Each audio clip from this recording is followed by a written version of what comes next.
Hello everyone, Kyle Abbott, here with my oldest shamisen student in San Jose, California, Christopher Took. Howdy. Yeah, he's developed a lot of ideas and about proper bocce holdings from a lot of research. We don't even need to go into that. How about we just go right into it? Well, think about this. Okay. Over time, I can record it before I go or something. Go for it. Alright, so today I want to explain various concepts about the shamisen as I understand them. Hopefully I have them mostly right, and hopefully explaining these things will help everyone play maybe a little bit better or solidify their understanding of playing the shamisen. So the first thing I want to talk about is how we hold the bocce. The first concept I want to look at is our thumb placement. This is going to be the most important part. It's what we build our bocce grip around. So if we don't have good thumb placement, we're probably not going to have a good bocce grip.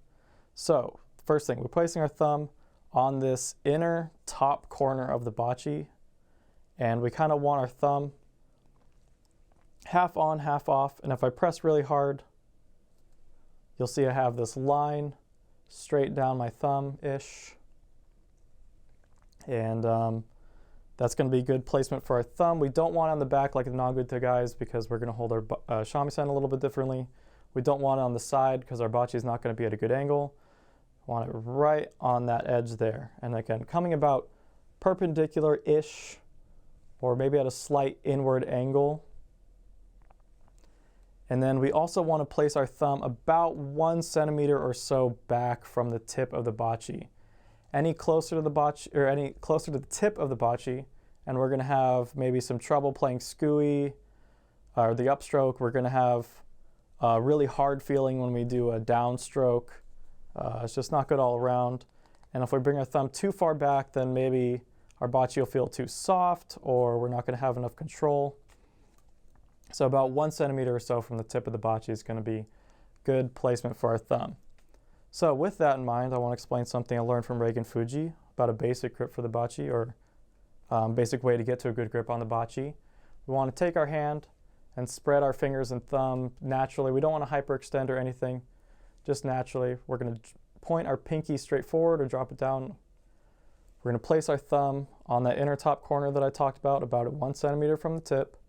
We're going to rest the handle of the bocce on our pinky, on the back of our pinky. And then we're going to press the bocce up against these knuckles. And then we're just going to wrap our fingers around naturally.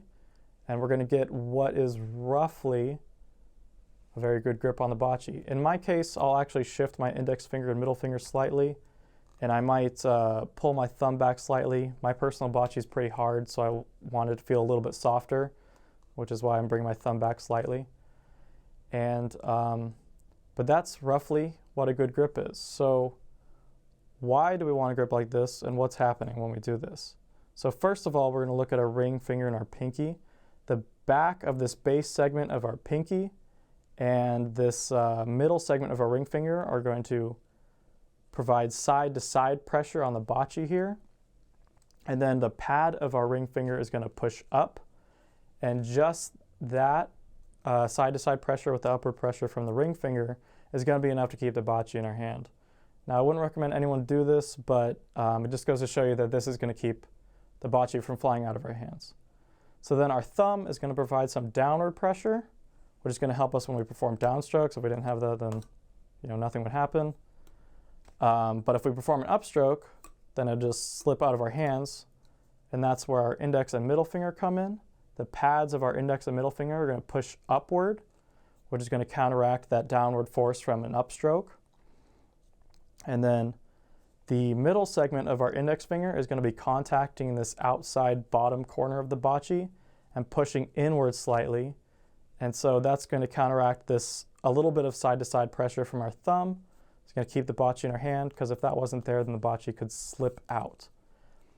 You'll also notice that my index finger and middle finger and ring finger are sort of splayed like this, with the index a little bit forward and the middle and ring finger a little bit backwards.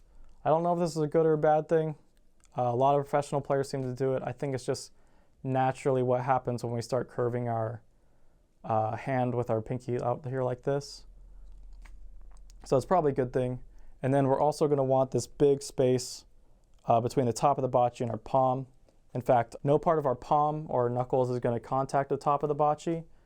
And it's probably important that we have this space, because if we were contacting the top of the bocce's probably not at a good angle when we're going to be playing the shamisen or something like that.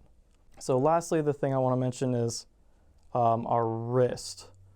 If you take your hand, put it up, and just kind of let it fall forward naturally, such that our palm is pointing towards our elbow, we're going to want to maintain sort of this 90-degree angle when we have our bocce, because if we don't have that, it's going to get a lot harder to play. And I would challenge anyone to find a professional player or a top-level player that doesn't have that angle in their wrist, because it's so important. And back to the bocce for a second. Again, I just want to reiterate that our thumb is on this top inner corner, about half on, half off. It's not on the back of the blade, not on the side. About 1 centimeter from the tip. The back side of our base segment of our pinky is going to be on the side of the bocce. And then the pads of our index, middle, and ring finger are going to be pushing up. And then the middle segments of our index and ring finger are probably going to be pushing inward. Some aspects of this might change slightly when you switch bocce, but generally that will all be the same. Had a wooden bocce there with a plastic bocce, same concept.